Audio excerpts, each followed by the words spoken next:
안녕하세요. 오늘 저희가 함께 살펴볼 이야기는 창세기에 나오는 노아 홍수 이후에 인간 수명이 급격하게 줄어든 현상입니다. 900세 이상 살던 사람들이 갑자기 100세 안팎으로 수명이 줄었다는 기록이 있잖아요. 이걸 단순히 신화로만 볼 게 아니라 과학적인 관점, 특히 유전학적으로 한번 파헤쳐 보려고 합니다. 대규모 환경 변화가 우리 인간의 생물학적 특징에 어떤 영향을 미쳤을지 생각해보면 참 흥미로운 주제죠. 자, 그럼 먼저 홍수 이전의 지구 환경은 어땠을까? 이 가설부터 시작해볼까요? 창세기 기록을 바탕으로 보면 당시 아주 두꺼운 수증기층이 지구를 이렇게 감싸고 있었다. 이런 해석이 있더라고요. 거대한 보호막처럼요. 네, 그 수증기층 가설이 상당히 흥미롭습니다.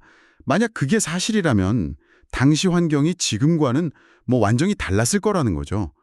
그 층이 예를 들어 해로운 자외선이나 우주 방사선 같은 것들을 상당히 많이 막아주고 또 지구 전체의 기온이나 습도 같은 것들을 아주 안정적으로 유지했을 가능성이 있습니다. 오, 정말요? 네, 그러니까 그런 안정된 환경이라면 DNA 손상이 훨씬 적었을 거고요.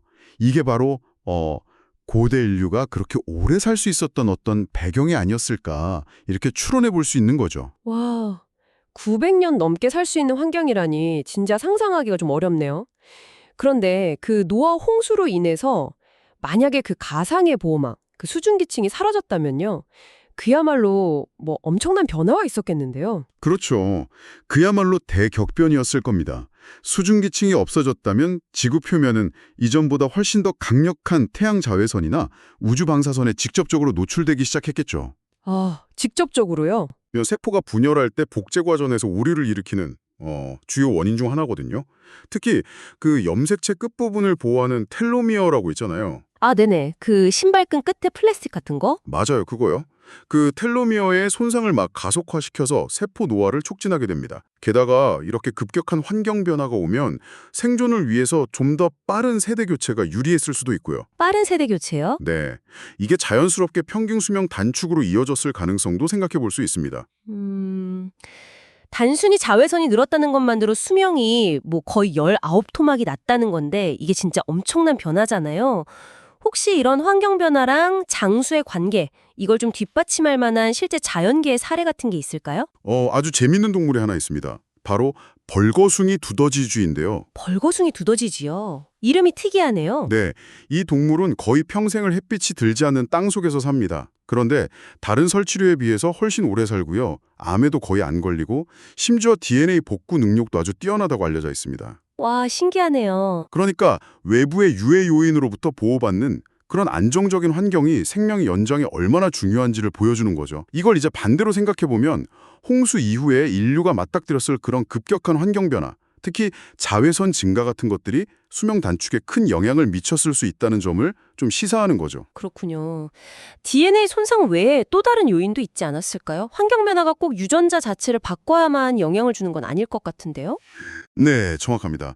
환경은요, DNA 염기 서열 자체를 바꾸는 돌연변이 외에도 유전자의 작동 방식을 조절하는 데도 영향을 줍니다. 이걸 우리가 후성 유전, 에피제네틱스라고 부르는데요. 후성 유전이요? 네, 비유하자면 DNA라는 설계도는 그대로인데 어느 부분을 좀 더 밝게 비추고 어느 부분은 잠시 꺼둘지 그런 스위치 역할이라고 할 수 있습니다.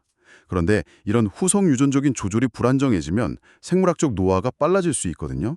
실제로 아주 극심한 스트레스가 단 한 세대만 해도 이런 후성 유전적 노화를 촉진할 수 있다는 연구 결과도 있고요. 아, 그럼 홍수 같은 그런 대격변 이후에는 생존 경쟁이나 자원 부족 같은 걸로 인한 스트레스도 엄청 났겠네요. 그렇겠죠.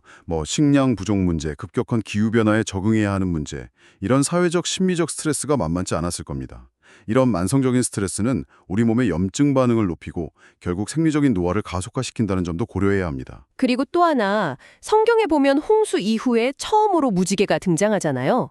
과학적으로 보면 그건 수증기층이 사라지고 나서 대기 중에 있는 물방울을 통해서 빛이 굴절되면서 나타나는 현상인데 이것도 뭔가 의미가 있을까요? 네, 맞습니다. 그 무지개의 등장은 어떻게 보면 변화된 환경을 상징적으로 보여주는 거라고 할 수 있습니다.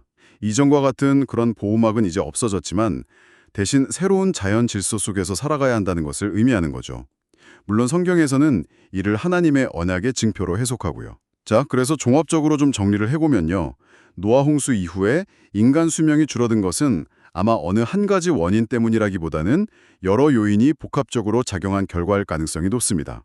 예를 들어 말씀드린 자외선 증가로 인한 DNA 손상의 누적, 또 급격한 환경 변화와 생존 스트레스가 유발한 후속 유전적 변화와 노화 가속화, 그리고 어쩌면 변화된 환경에 더 빨리 적응하기 위해서 세대 주기가 좀 짧아질 필요성 같은 것들요.